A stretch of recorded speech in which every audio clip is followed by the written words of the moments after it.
Gil here at graymanprepping.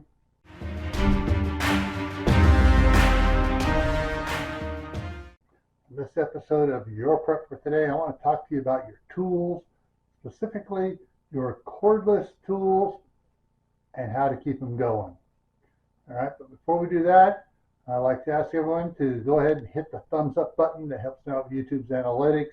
And if you make a comment, whether it's a good point, I already knew that, or whatever, please make a comment too. It helps me out there as well. Now, what I want to talk to you about specifically is battery chargers.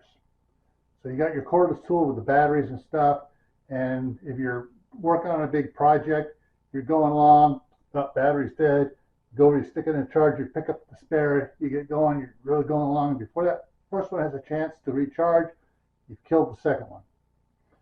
And you need to have plenty of battery chargers to charge up the batteries. Now, one of the things I like about my system that I use, which is the old Craftsman C3 19.2 volt system, I got a 4-port charger. And I have a couple single-port chargers as well. And so what I do is, for charging mine up when we were putting up the roof for the patio cover, and that video is over on Camp Patton Family Compound. We were going through using multiple drills and drivers and doing stuff, and we would when one would go dead, we'd go grab another one, put it in the charger, and a lot of times we were using more than what would be charging up. Using this one here, we go ahead and start filling up all the slots on it, and with enough batteries, you'll charge the first one and start charging on the second one.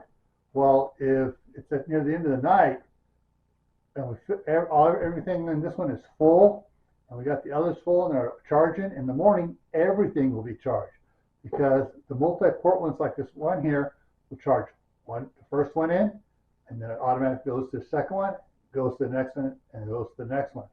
That way you don't have to, like in the middle of the night, get up and change batteries to make sure you have fully charged batteries in the morning. All right, so I'm not sure how many other ones make a multiple charger like this, but it's probably the best investment I've ever had.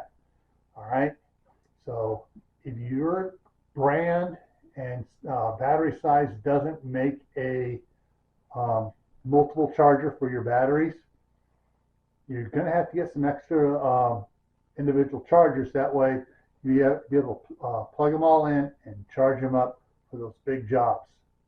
Okay, so before I take off though, I want to put a couple of links up here. Put the link to Camp Patton Family Compound up over here. I'm going to put the Prepping for Beginner playlist up here and the Prepping in Private playlist down here. That way you can share them with your friends, relatives, neighbors, so they can get prepared, so they don't come take your supplies from your family and leave you out and about like this.